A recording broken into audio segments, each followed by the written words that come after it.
chers téléspectateurs, amis habitués de votre émission Entre nous, bonjour, bonsoir. La Sainte Ingrid Kabongo, encore heureuse de vous savoir derrière vos écrans pour un nouveau numéro, un nouveau magazine. Vous êtes bien évidemment sur Congo Web Télévision et sur la chaîne Ingrid Kabongo, bien évidemment sur YouTube, ainsi que le site allafricaofthebest.com. Pour ce faire, aujourd'hui, c'est la série sur les entrepreneurs. Je reçois une personne qui s'appelle Yves Mungwama. Il a créé sa société Richesse Immobilière et aujourd'hui, nous venons au salon de l'immobilier neuf qui se trouve à la porte de Versailles afin de discuter avec lui et de savoir où va-t-il avec cette entreprise et depuis quand il a créé et qu'est-ce que ça peut nous profiter à nous les Congolais, les Africains, mais aussi aux personnes tout simplement vivant en France. Ne ratez pas, sans plus tarder, nous allons y accéder. Alors suivez-moi, venez. Ça se passera avec Marc Jacob dans votre émission. A tout de suite.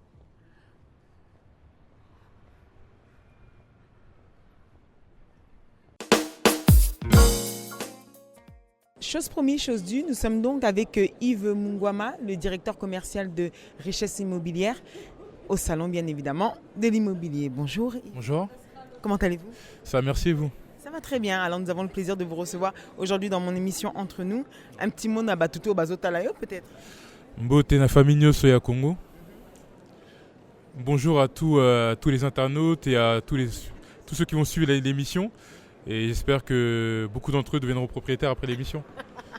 Alors, il ne perd pas le nord, hein. Directement, il nous lance. Hein.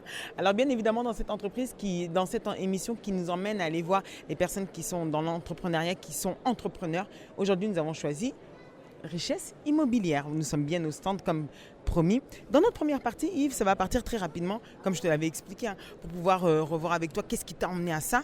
On commence par la partie souvenir. Donc, qui est Yves Mungwama? Où a-t-il grandi? Quand est-ce qu'il est né? Quantième de combien dans la famille? Yves Mungwama, c'est l'aîné de la famille Mungwama, Mungwama Maccabi. Donc je suis né à Bondy, j'ai grandi à Villemomble, dans le 93, dans un quartier populaire. Et depuis l'enfance, on a vécu énormément de choses, les Ndakapua, c'est-à-dire les appartements occupés entre guillemets illégalement. J'en ai vu énormément dans la communauté, surtout pour les Congolais qui venaient dans les années 80. Moi, j'ai eu la chance d'habiter dans un appartement où c'était entre guillemets légal. Et mon père en fait hébergeait énormément de personnes de la commune de Kassavubu où il avait grandi. Donc tous ceux qui venaient de la commune de Kassavubu passaient dans la maison familiale, en fait l'appartement familial qui était entre guillemets un 2 pièces, où on était parfois 15 personnes dans le logement avec 2 enfants. Moi et un autre ami en fait avec qui j'ai grandi. Et ensuite on a pris un 3 pièces un peu plus tard. J'ai eu ma chambre, je crois, à peu près à l'âge de 14 ou 15 ans. C'est un phénomène qui est très fréquent, surtout dans les époques, comme vous nous l'avez indiqué, dans les années 80-90, où on retrouvait effectivement Banda Kwapua, comme on peut le dire, c'est-à-dire des logements occupés illégalement ou bien encore des logements plus spacieux. Comme vous l'annoncez, arrivé à 14 ans. Mais on se demanderait d'abord, quel est votre cursus scolaire? Moi, j'ai eu un BTS professionnel immobilier. En fait, avant ça, j'ai fait une licence administration économique et sociale, un DUT économie et gestion. Mais ce que j'ai pu finaliser, c'est le BTS professionnel immobilier et ce qui m'a permis ensuite de créer Richesse Immobilière. Donc ma formation, c'est dans l'immobilier. Ensuite, je me suis lancé dans un bachelor européen immobilier que je suis d'ailleurs en train de finaliser. Donc, ouais. Le bac, c'était un bac quoi? Le bac, c'était un bac compta. Le bac compta que j'ai fait, à la base, ça m'a permis d'apprendre en fait au niveau de comment gérer en fait la comptabilité, tenir une comptabilité dans une entreprise. Je vais pas finir comptable, mais comme depuis l'enfance, j'avais l'idée de créer une boîte, ma propre boîte, donc c'était important d'avoir des notions en comptabilité. Effectivement. Ouais. Mais alors justement, la question qui me vient, c'est de me demander, est-ce que quand vous grandissiez, c'est-à-dire au collège, lycée, avant même de faire la comptabilité, à part l'envie d'avoir une boîte, est-ce que vous saviez déjà que ce serait dans l'immobilier? Pas forcément. Pas forcément, parce que quelque part, il y a quand même la notion de l'expérience qu'on a en étant enfant. Ensuite, il y a les opportunités qui se proposent à nous en grandissant. Et parmi ces opportunités, j'ai eu l'occasion de rencontrer une personne qui était déjà dans l'immobilier, qui me connaissait suite à mon association et le pôle logement que j'avais mis au sein de Chomari, mon organisation panafricaine, qui nous permettait d'aider la communauté africaine sur la problématique du logement. Et j'ai eu cette idée de mettre en place ce pôle logement suite aux incendies de Boulevard Auriol. En 2005, j'étais à Kinshasa pour un premier voyage à Kinshasa. Après avoir, je regardais la télévision, je suis tombé sur les incendies Boulevard Auriol et je me suis dit, ça m'a vraiment touché parce que j'ai vu énormément de familles africaines touchées par cet incendie, beaucoup d'enfants qui sont décédés pendant cet incendie et ça m'a rappelé en fait le mal logement de mon enfance. Ah, ok, effectivement. Donc ça veut dire que quelque part, vous vous êtes orienté dans ça parce que vous avez fait par un peu une auto, en revenant sur votre propre parcours, en grandissant. Bien sûr aussi. Et il y a aussi l'opportunité de rencontrer une personne qui tient dans le domaine, qui m'a encore plus parlé de ce domaine-là. C'est un domaine qui m'intéressait, mais je ne sais pas comment faire pour pouvoir créer une entreprise. Donc j'ai travaillé avec une autre agence immobilière pendant 8 mois. Et ensuite, je me suis lancé dans... Il est temps. Je me suis dit, il est temps. Il faut se lancer, puis entreprendre et prendre des risques. Alors, est-ce que vos parents vous ont aussi aidé dans le fait de pouvoir étudier, d'aller vraiment de l'avant, de se lancer même dans l'entrepreneuriat? C'est quelque chose qui n'est pas forcément difficile. Comment ils étaient quand vous étiez plutôt jeune? Est-ce que c'est vraiment des parents stricts qui vous poussaient à étudier ou c'est venu de vous-même? Forcément, les parents nous poussent à étudier. L'environnement familial, les amis, les tontons et les tantines nous poussent à étudier, surtout quand on est l'aîné. On a des responsabilités qu'on doit avoir vis-à-vis de toute la famille élargie. Les petits frères, les petites sœurs, les enfants des tantes, les oncles. D'autant plus que dans la famille Maccabi, je suis l'aîné de... En fait, je suis le premier enfant né ici en France. Et j'ai derrière moi peut-être plus d'une trentaine, quarantaine de petits frères et petites sœurs. Donc forcément, on s'en s'élargit dans le cadre de la famille africaine. Forcément, j'ai eu très tôt beaucoup de responsabilités. Ma mère m'a énormément responsabilisé. Elle aussi, c'est une entrepreneuse. Mon grand-père maternel, c'est un grand entrepreneur au Congo central, au Bas-Congo. Et forcément, toutes ces expériences de mes parents, de mes grands-parents, m'ont aidé justement à avoir le mental et prendre cette initiative d'entrepreneur. D'accord. Mes chers téléspectateurs, au moins c'était clair, net et précis. Donc on va vous mettre la fiche de richesse immobilière comme nous sommes au salon. Vous allez la voir défiler. Je compte sur toi, Marc Jacob, et nous nous retrouvons pour la deuxième partie. A tout de suite.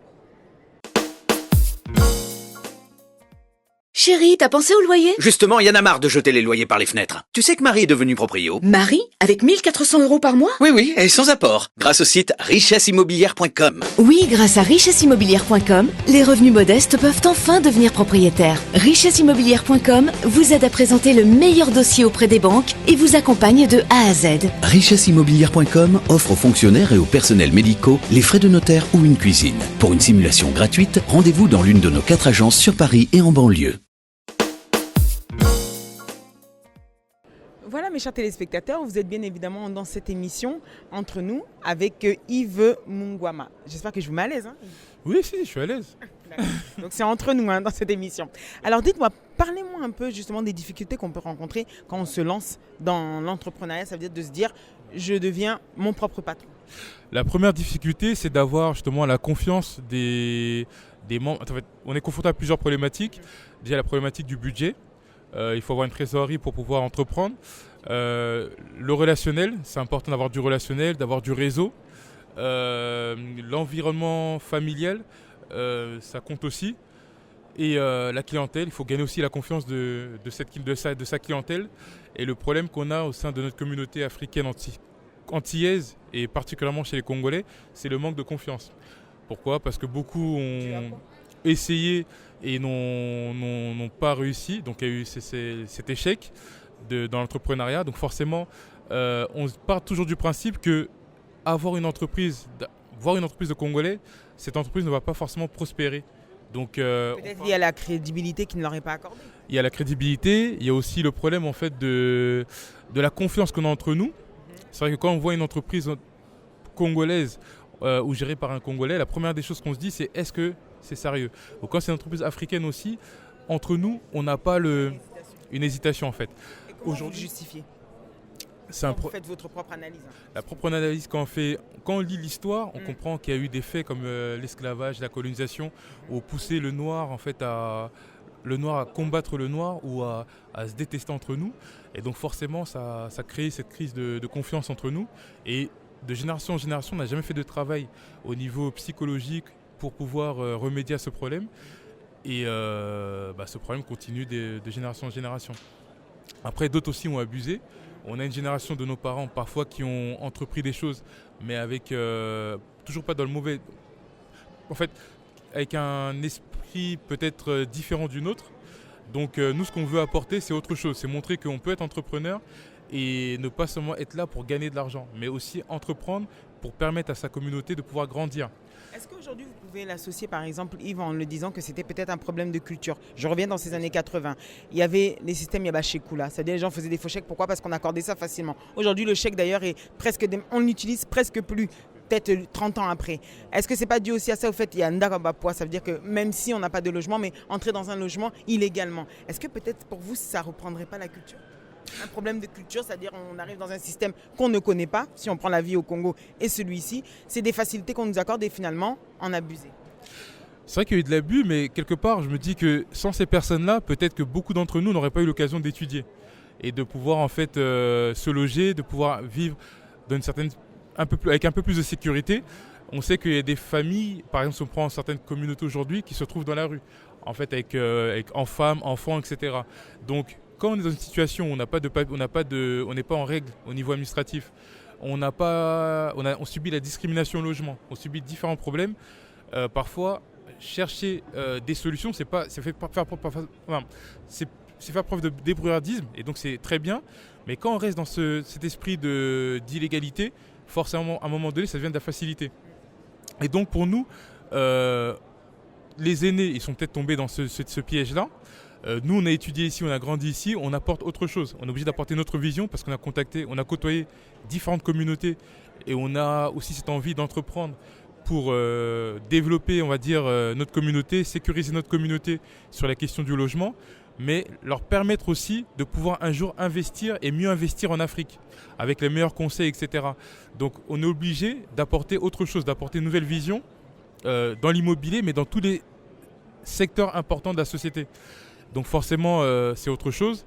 Et nous, Richesse Immobilière, le but, c'est vraiment de faire en sorte de pouvoir proposer autre chose, de permettre à nos clients de pouvoir entreprendre ou de pouvoir investir dans l'immobilier. Alors justement, on en arrive à Richesse Immobilière. Une présentation. Richesse Immobilière, qu'est-ce qu'il peut nous proposer? Richesse Immobilière peut proposer le meilleur service immobilier proposé par n'importe quelle organisation immobilière. Pourquoi? Parce qu'on connaît les problématiques de la classe moyenne et on trouve des solutions de la classe moyenne aux problématiques de la classe moyenne. On connaît les problèmes. Savoir les problématiques. Les problématiques, le premier problème, c'est le mal logement et la discrimination au logement. On sait que c'est parfois compliqué d'aller voir une agence immobilière classique pour avoir un bien en location parce qu'on nous dit que oui, vous n'avez pas les revenus, vous n'avez pas tel problème, etc. Et si on parle de la question des revenus, on sait que certaines personnes n'ont pas les meilleurs revenus dans certaines entreprises dus à leur couleur de peau. On sait que d'autres personnes n'ont pas forcément les meilleurs logements dus aussi, on va dire, à leurs origines en fait, ethniques, etc. Donc, le but, c'est de plus voir ce qui s'est passé avec le boulevard Auriol ou les expulsions en fait, de logements d'Africains dans leur logement et de proposer en fait un service différent. C'est-à-dire qu'au lieu de pousser les gens à rester en location, c'était un peu la politique des différents gouvernements dans les années 80, 70, 80, 90, où on poussait les gens à habiter dans des logements HLM. Aujourd'hui, le but est de pousser les personnes de la classe moyenne à se loger, mais se loger bien, c'est-à-dire à investir des biens immobiliers dans des biens immobiliers qui vont leur permettre de pouvoir augmenter leur patrimoine et laisser un patrimoine à la descendance. Alors la question que je me pose justement, Yves, c'est qu'au final, si vous proposez ce logement, finalement les agences immobilières sont presque tous des commerciaux. On est dans l'offre et la demande. Je reçois de l'argent, je trouve un bien. Pourquoi on devrait venir chez vous et pas chez les autres? Parce que nous ne sommes pas seulement des commerciaux, mais des conseillers avant tout. Donc nous sommes là pour conseiller nos clients. On est là pour prendre en compte leurs intérêts, leurs besoins. Et on n'est pas mandaté par... en fait, on propose du neuf, de l'ancien. Donc au niveau du neuf, on travaille avec 41 promoteurs et constructeurs. Il y a très peu de cabinets comme nous qui travaillent avec tous ces promoteurs. Et on va tout faire pour faire en sorte de défendre l'intérêt du client. On n'est pas là seulement pour vendre un bien, mais pour proposer un projet de vie. C'est-à-dire que de proposer les meilleurs conseils possibles en tant que courtier en prêt immobilier sur le financement. Donc on va accompagner les clients en banque, leur proposer les meilleures offres de prêts immobiliers avec différentes banques, avec différentes banques partenaires. On va leur proposer aussi des biens sur toute la France dans le neuf, sur toute l'Île-de-France dans l'ancien, avec 41 promoteurs dans le neuf, 41 promoteurs et constructeurs, et plusieurs biens dans l'ancien. On va faire jouer la concurrence, ce qui est très intéressant. On va comparer les biens, on va comparer l'architecture, la construction de tel ou tel programme immobilier avant de proposer au client. Et on fera vraiment en sorte de bien conseiller le client, parce qu'on sait que ce client qui est bien conseillé va faire un premier investissement qui lui permettra d'en faire plusieurs autres par la suite. Mais s'il est mal conseillé, forcément, il aura plus de difficultés à revendre son bien. D'accord. Alors justement, j'ai aimé cette affiche. Marc Jacob, je compte sur toi pour la mettre sur ma droite. Devenez propriétaire à partir de 1 400 €. Achat, vente, location, crédit, conseil, défiscalisation. Ça, c'est ce que vous proposez. Ouais. Est-il possible de devenir propriétaire avec 1 400 € et un CDI, j'imagine ? Oui, bien sûr, c'est possible. Pourquoi ? Parce qu'on a aujourd'hui des biens en fait, du studio aux 4 pièces, ou aux 5 pièces plutôt. En appartement, on a des maisons entre le 3 et 5 pièces. Donc, on a des offres pouvant toucher tout type de clients.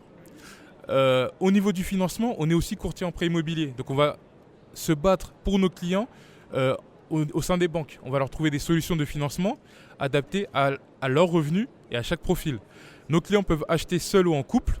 Donc, une personne seule, une femme seule monoparentale qui a 1 400 € de revenus, au lieu de rester en location, elle peut déjà acheter un bien en studio ou 2 pièces, et ce bien-là sera un héritage pour son enfant. Alors, mais la question que je me pose, c'est que si, je donne un exemple, j'aimerais vraiment que la personne qui nous regardera à travers cette émission comprenne. 1 500 €, je vous donne un petit peu. 1 500 €, je suis femme seule, j'ai personne. J'arrive et je dis, Yves, j'ai besoin d'acheter. Qu'est-ce qui va se suivre ? L'acheminement. Déjà, les femmes seules ne sont pas seules avec Richesse Immobilière, parce qu'on les accompagne de A à Z. Avec 1 500 € de revenus, on aura à peu près un financement de 140-150 000 € de budget. À 140-150 000, je ne vais pas vous proposer un bien sur Paris. Je vais voir en fait en périphérie de Paris ce que je peux proposer. Soit un studio pas très loin de Paris, c'est-à-dire entre 15 et 20 à 25 minutes de Paris, en sachant qu'avec le projet du Grand Paris, on a des transports le Paris se développe. Donc la proximité avec Paris se matérialise encore plus. C'est-à-dire qu'on a des biens sur Paris, proche Paris, et on peut aussi proposer des biens peut-être à 20, 25, 30 minutes, 40 minutes de Paris. Plus on s'éloigne de Paris, plus le prix de l'immobilier au mètre carré baisse. Donc forcément, les meilleures offres en termes de proposition de biens sont à 30-40 minutes de Paris. C'est-à-dire qu'un bien, par exemple, que je proposais sur une ville comme Évry, une ville universitaire, on a 2 universités, on a 4 gares dans la ville, on est à 35-40 minutes de Paris. Pour 150 000 €, je proposais un 2 pièces ou un 3 pièces à certains clients. À 150 000 €, je proposais un 2 pièces proche Paris, dans des villes comme par exemple Noisy-le-Sec, Romainville, où on aura le métro qui va arriver, et forcément en termes de plus-value ce sera super intéressant. Vous achetez un 2 pièces à 150 000 € sur Noisy-le-Sec ou Romainville, on a le tramway T1 qui va arriver sur Romainville, on a le métro ligne 11 qui va arriver sur Romainville et sur Noisy-le-Sec. On a... Et si je veux être proche de Mickey, vers Val d'Europe ? Proche de Mickey ? Forcément... Proche de Mickey, en fait, on a des biens aussi dans des villes comme Bailly-Romainvilliers. On a des biens aux alentours de Chessy, de Céris. Donc en fonction du budget, on vous propose des biens dans différents secteurs. Et on fait jouer la concurrence parce qu'on a 41 promoteurs qui construisent sur toute la France, et y compris dans tous les départements d'Île-de-France. Donc on va vous trouver, en tant que chasseur d'appartements, les meilleures offres possibles. Il est aussi capable. Est-ce que vous nous proposez, je reviens dans mon contexte, 1 500 €, femme active, j'habite sur Paris, je paye mon loyer, mais je voudrais acheter à Nice ou à Poitiers parce que c'est une ville universitaire, c'est une ville où il fait chaud pour Nice, et mettre en location. Vous proposez ça aussi ? Vous irez pour moi ? On fait de l'investissement locatif. Et en plus, sur Nice, on a un conseiller immobilier, Trésor, qui est sur place et qui peut conseiller nos clients sur l'investissement immobilier. On peut les conseiller soit dans les 4 agences, parce qu'on a 4 agences sur Paris et en banlieue. Donc, on est sur l'avenue Stalingrad, sur l'avenue de Flandre, métro Stalingrad. On est sur Rosa Park, au boulevard McDonald. On est sur Rosny-sous-Bois, sur Montreuil, sur la rue Marceau. Et on a des conseillers immobiliers sur toute la France qui peuvent commercialiser nos programmes. En même temps, un client qui va acheter sur Nice ou sur Bordeaux, sur Toulouse ou même dans les dom-toms, on peut le conseiller. C'est-à-dire qu'on va voir dans la base de données de tous nos clients, de tous nos partenaires promoteurs, et on va lui proposer un financement et des biens dans ces secteurs-là. Maintenant, s'ils souhaitent voir le bien sur place, on va demander à un conseiller immobilier de richesse immobilière de l'accompagner. Voilà, pour faire la visite du programme. La question qui me vient, Yves, Oui. l'agence est ouverte depuis quand, la date précise? Depuis le 6 décembre 2010. Jusqu'à aujourd'hui, nous sommes en 2018. Combien d'achats ont été réalisés? Il y a plus de 3000 clients qui sont devenus propriétaires grâce à Richesse Immobilière. On simplifie l'achat immobilier, on démocratise l'achat. Donc forcément, un client satisfait qui achète avec 1400, 1500 euros de revenus, quel que soit son âge, un jeune qui est par exemple hébergé à la maison, il peut rester chez les parents et acheter un appartement qui fera louer. On lui s'occupe de la gestion locative de ce bien et lui reste hébergé chez les parents et ça lui permet d'avoir déjà un appartement. Le jour où il sera prêt à avoir son appartement, et qu'est-ce qu'il pourra faire? C'est récupérer son bien et éviter de payer un loyer à perte. Et c'est une bonne chose pour vous, c'est un bon résultat quand vous nous dites 3000, c'était l'objectif fixé ou vous ne l'avez pas atteint encore à l'époque? Non, déjà on ne pensait pas avoir autant de clients, on ne pensait pas avoir 8 ans d'existence parce qu'on sait que la moyenne d'une entreprise, la plupart des entreprises font faillite ou ferment avant les 3 ans. Donc ça fait 8 ans qu'on existe, on a 4 agences aujourd'hui. On avait commencé j'ai commencé à vendre les premiers appartements dans ma cité. Alors financièrement, comment on peut se retrouver au final quand vous faites le bilan financièrement? Est-il satisfaisant ou pas? Parce que je vois, vous faites même une offre une récompense, gagner un chèque de 500 €, je compte sur toi Marc Jacob, pour tous les parrainages de clients dans l'achat en France. C'est au final, vous permettez à tout le monde de devenir... de pouvoir même travailler pour vous sans pour réellement travailler. C'est le but. On a un marché sur toute la France. On fait énormément de ventes, mais il y a possibilité de faire encore plus. Donc par rapport à ça, on a une équipe de professionnels que je félicite pour leur travail, parce que chaque jour ils se battent pour nos clients, etc. Donc ils trouvent les meilleures solutions de financement et de biens. Et on a la possibilité de vendre encore plus, donc de pouvoir permettre à énormément de personnes de notre réseau, à nos anciens clients comme nos futurs clients, de pouvoir gagner des chèques de parrainage de 500 € pour toute recommandation. Au lieu que les clients partent auprès d'autres agences et qu'ils soient à un moment donné frustrés de ne pas avoir l'accompagnement et les conseils qu'il faut, on leur propose de pouvoir recommander les proches de leur famille, les amis, etc., en leur garantissant de pouvoir avoir les meilleurs conseils et le meilleur accompagnement de toute organisation immobilière confondue. On peut dire que vous jouez sur la fidélisation. C'est le but, parce qu'on sait qu'un client satisfait va forcément nous recommander d'autres clients. Et aujourd'hui, on est sur le marché français, mais on est en train de développer aussi le marché africain au Sénégal et au Congo. Donc au Sénégal et au Congo, on aura aussi la possibilité de commercialiser des programmes immobiliers ou de pouvoir accompagner des clients qui veulent acheter des terrains, partir en location, en fait avoir un appartement en location de vacances, faire de la location classique, etc. Si les clients sont fidélisés et satisfaits en France, ils vont forcément nous recommander pour nos services en Afrique. Yves, question mon ami tout na ce que fona kotango na lingala au beti solo à Congo, c'est-à-dire que nous allons tout de suite sur Congo Web Télévision à Mituni financement. Comment au kokiko aider muto azana kacha Kinshasa, je donne un exemple comme c'est la capitale, azana Kinshasa aligné ko investir. Parce que si tu nous as dit si une personne elle a 1400 €, eh ben tu peux faire quelque chose. Si là-bas quelqu'un gagne, je donne un exemple, 300 $ par mois. Comment tu viens en fait là le marché français est organisé organisé de certaine manière et par rapport à cette organisation, on a la possibilité, nous en apportant notre touche, de simplifier le marché et de faire en sorte que ça puisse être un rêve accessible pour tous. En Afrique, le marché est complètement différent. Le marché est complètement désorganisé dans plusieurs pays, même si certains pays comme le Sénégal, le Maroc, où j'y étais, et le Mali s'organisent de plus en plus. Mais dans d'autres pays, le marché est encore complètement désorganisé. Donc forcément, le service ne sera pas le même. Et alors, qu'est-ce que tu nous proposes pour Kinshasa? Pour Kinshasa, tranche de personnes, quel type de personnes on veut? En fait, pour Kinshasa, une personne qui touche 300 $ par exemple par mois, déjà il y a des besoins quotidiens. La vie à Kinshasa est très chère parce que j'ai fait la comparaison entre Kinshasa, Dakar et Bamako où j'y étais. La vie à Kinshasa est très chère.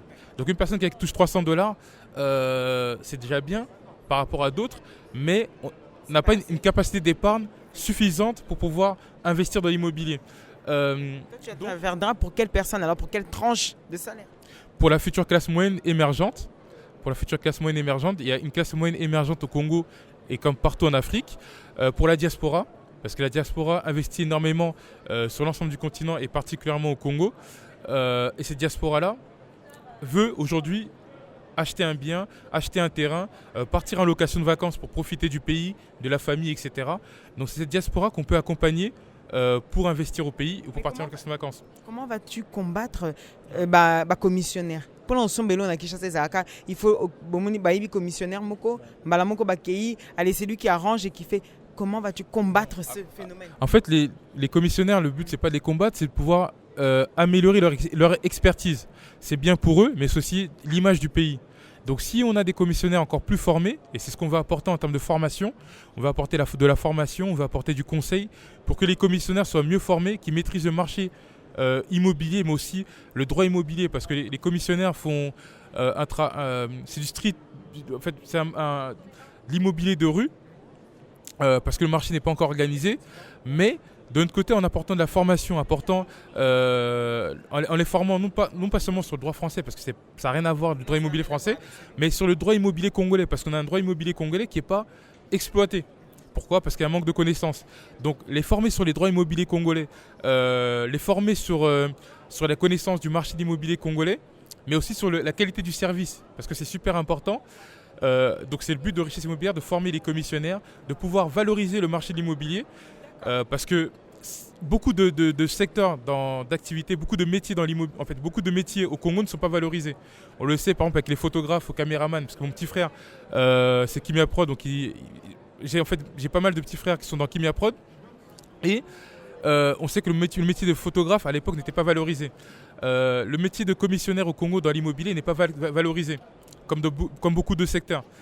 Et c'est sur ce point-là que vous voulez jouer. On veut valoriser ce marché, on veut valoriser ce métier et on veut former les personnes qui sont dans ce métier-là pour qu'ils puissent être mieux formés et valoriser ce noble métier. J'étais dans un concert pour reprendre, dans un concert de Jimmy Piano, on parle toujours de musique, etc. Mais il avait dit, et en fait ce grand artiste avait dit quelque chose de très intéressant pendant son concert. Il avait dit une chose qui m'avait tellement intéressé, c'était que le métier de musicien à l'époque, dans les années 80, voire peut-être aux alentours des années 80, ce métier n'était pas valorisé. Il disait qu'à l'époque, si un musicien voulait marier une fille, la première réaction c'était de se dire que c'est un voyou, voilà. Alors qu'au jour d'aujourd'hui, c'était catalogué. Donc au jour d'aujourd'hui, le musicien est valorisé au pays parce que les musiciens ont fait un travail immense pour valoriser leur métier. À nous de valoriser ce métier parce qu'en France c'est valorisé, mais au Congo il n'y a pas encore de valorisation parce que les gens ne sont pas formés. Il n'y a pas d'école immobilier par exemple, donc les gens ne sont pas encore formés. Vous lancez dans ça pour vous aussi mettre une pierre à l'édifice. Voilà, parce que on sait que dans les années 30, 40, 50, l'Afrique va forcément se développer. Et donc, il y aura énormément de besoins en termes d'habitation. Donc, si les gens ne sont pas formés à travailler dans ce secteur-là, ou par exemple à travailler dans les secteurs du bâtiment, qui va faire ce travail-là? On n'aura que les étrangers qui vont venir travailler et le marché congolais la main-d'œuvre congolaise ou africaine ne sera pas exploitée. Donc, il faut de la formation pour pouvoir former les jeunes et leur permettre de pouvoir apporter les meilleurs services possibles à leur diaspora, aux étrangers qui viennent s'y implanter, mais aussi aux locaux. Yves, que doit-on retenir de Richesse Immobilière si vous devrez tout nous dire en une minute? En une minute, nous sommes aujourd'hui la meilleure organisation immobilière gérée par des Africains. Et en termes de services, nous sommes aussi parmi les meilleurs en termes de services. Donc le client qui vient chez nous ressort avec le sourire.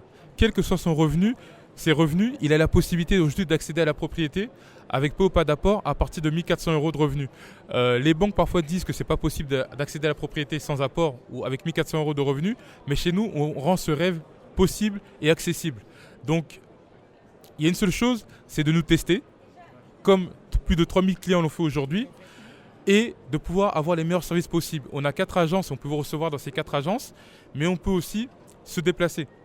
Donc contactez-nous et vous serez satisfait pour le service, mais aussi je sais qu'un client satisfait va forcément nous recommander.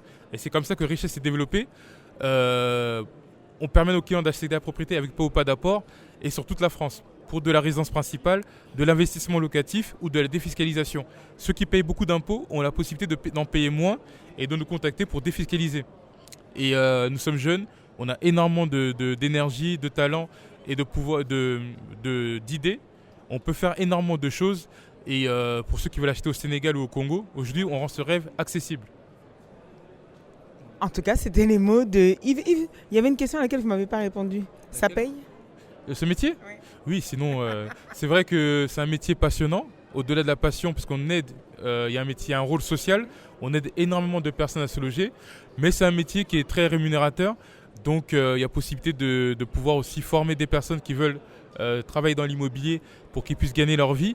Et comme on souhaite partager, on offre aussi des chèques de parrainage pour ceux qui veulent nous recommander. Donc, on n'est pas là seulement pour gagner de l'argent, mais on est là surtout pour gagner nos vies. Permettre à notre communauté de pouvoir accéder à la propriété, pour permettre à la classe moyenne française de rendre ce rêve accessible, mais aussi de pouvoir apporter du conseil pour ceux qui veulent créer leur entreprise dans l'immobilier, pour ceux qui veulent travailler dans l'immobilier, pour ceux qui veulent investir. Et au-delà de l'achat ou de l'immobilier, on accompagne aussi énormément de personnes dans différents projets. On a la Fondation Richesse qui permet en fait de faire des actions sociales, comme c'était le cas au Mali dernièrement au mois de décembre. On a plusieurs projets de création d'écoles, etc. via la Fondation. Donc ceux qui veulent nous soutenir par rapport à la Fondation ont aussi le moyen de pouvoir nous soutenir. D'accord. Alors justement, mon avant-dernière question, c'est déjà effectif. Aujourd'hui, vous êtes à combien ? 8 ans 8 ans après ? 8 ans. On est à peu près, on a à peu près 8 salariés. Et 7 conseillers immobiliers indépendants. Donc sur Nice, Lyon, Lille et Paris. Et si aujourd'hui vous auriez un conseil à donner à une personne qui, en suivant cette émission, lui aussi voulait se lancer dans ce métier, mais n'a pas forcément le courage, vous lui donnerez quoi comme conseil ? Si je vous donnais 3 conseils. Il faut avoir les nerfs solides, parce qu'on a énormément de personnes qui ont des problèmes et à un moment donné ça impacte aussi sur notre vie sociale. Et sur notre mental, il faut être prêt à aller au combat parce que c'est un secteur avec beaucoup de concurrence et il faut pas avoir peur. Il faut être vraiment un vrai guerrier pour se dire que quelle que soit en fait la concurrence, je vais aller. On est dans un secteur où il n'y a pas beaucoup d'Africains dans ce métier-là, donc il faut y aller. Troisième, il ne faut pas seulement se dire que je le fais pour gagner de l'argent. Sinon, à un moment donné, on tombe très haut. Surtout à nos débuts, et on doit le faire surtout dans l'idée de pouvoir mieux conseiller les clients, de ne pas vendre n'importe quel bien juste pour gagner de l'argent, mais de bien conseiller le client, faire en sorte que le client soit satisfait parce que c'est un projet de vie et que le secteur où il achètera, forcément ça lui permettra de sécuriser sa famille, de permettre à ses enfants d'avoir une meilleure éducation et de pouvoir réinvestir par la suite en revendant le bien avec une bonne plus-value. C'était les paroles de Yves. Alors, mes chers téléspectateurs, nous allons bien évidemment chuter et tomber dans notre dernière partie qui est la partie entre nous. Mais si vous voulez vous reposer dans la ville de Kinshasa, un endroit idyllique, un seul, l'hôtel Meriba sur l'avenue Guémena, dans la commune de la Gombe. On regarde ça avec Marc Jacob et on se retrouve pour la dernière partie. A tout de suite.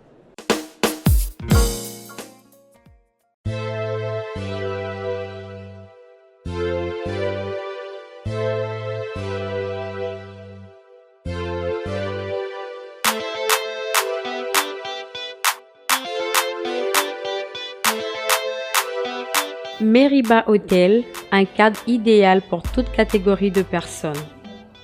Ici chez nous les clients heureux, avec 2 chambres et de luxe, 2 appartements avec Wi-Fi et un ordinateur portable à votre disposition. Une salle polyvalente pour vos fêtes, conférences, réunions, etc. avec une climatisation impeccable. Une piscine pour vos baignades et vos barbecues. Un service traiteur haut de gamme est à votre disposition pour toutes vos manifestations. Savourez le plat de notre restaurant. Chez Meriba Hotel, avec un service taxi, votre transport est assuré. Kinshasa Gombe, quartier Sosimat, avenue Guémena numéro 3. Cordial bienvenue.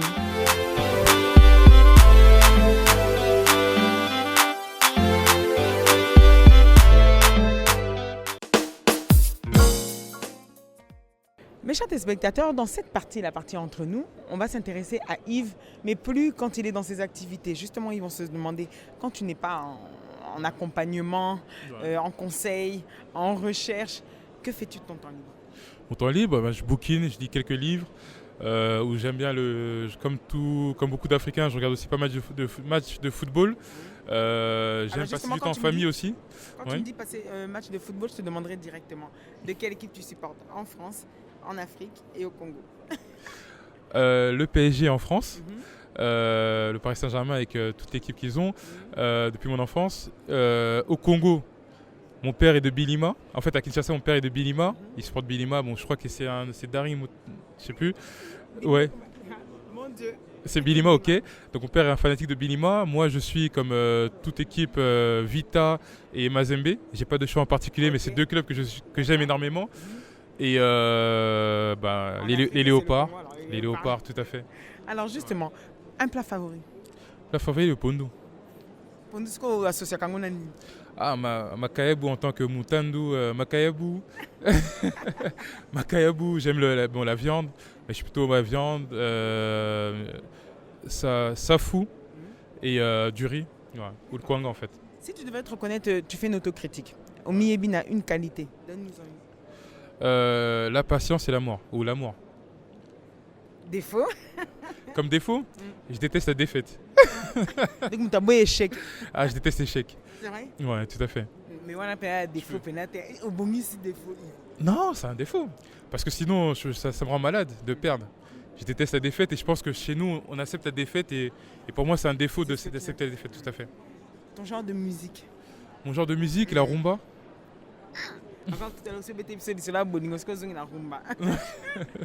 La rumba? Ouais, parce que Quel artiste Quel artiste? Si par exemple, dans ta voiture, là, non, il y a un dernier son et Zangate Mikolo. Ah, ça, là, c'est compliqué parce que j'ai deux artistes préférés, Fali Ipupa et Ferré-Golin. Non, mais. C'est comme si on a tenu au conflit le de Papa Wemba. Non, j'aime tous les artistes congolais. Je sais que c'est une très grande richesse d'avoir un pays avec autant de richesses et autant d'artistes. On a un peu les États-Unis d'Afrique.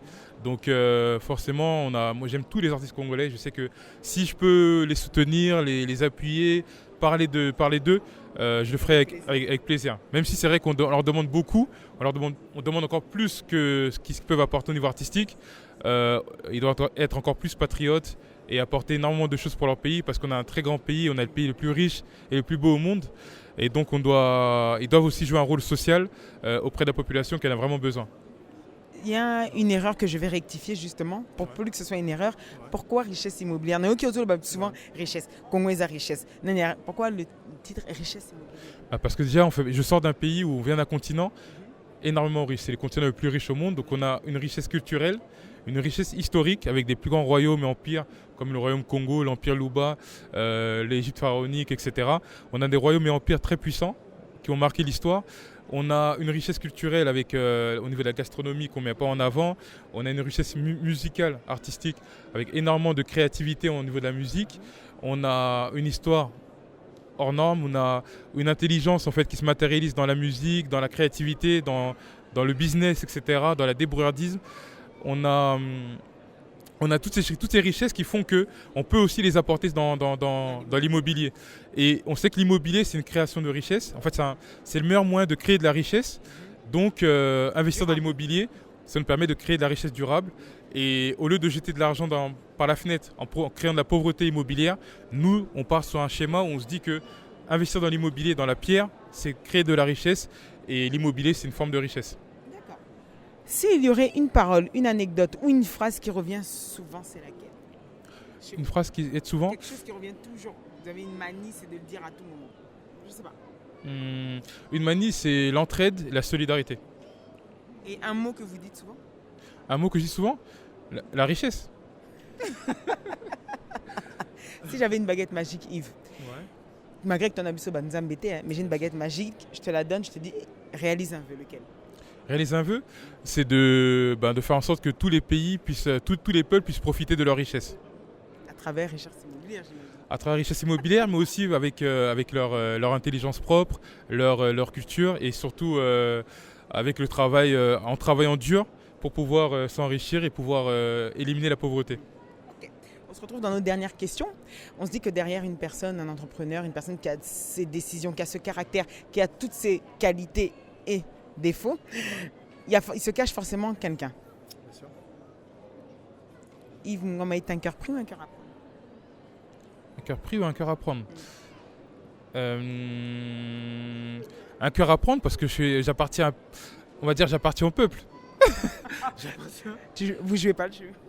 Bon, c'est un cœur à prendre parce que je sais que j'appartiens au peuple et que toutes les personnes... Au sens large, pas au sens... Non, au sens large. En fait, au sens large, dans quel sens? C'est-à-dire que j'ai ma famille, j'ai des enfants, j'ai une vie de couple, j'ai énormément de choses. Mais ce qui est important, c'est de se dire que j'appartiens à tout le monde.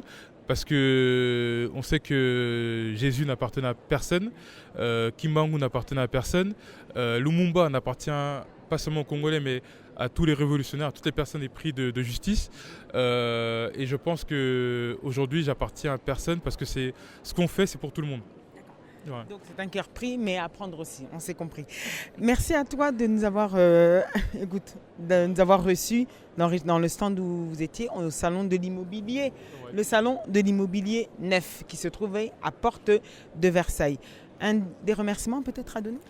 À toute l'équipe de Richesse Immobilière, parce qu'ils se battent au quotidien pour nos clients, pour la classe moyenne et pour tout le monde, et pour valoriser aussi l'Afrique et les Antilles. Un remerciement à Ingrid Kabongo, Marc Jacob, qui sont venus spécialement pour cette interview. Un remerciement à Kimia Prod, qui est un partenaire qui nous a suivis depuis la création de Richesse Immobilière.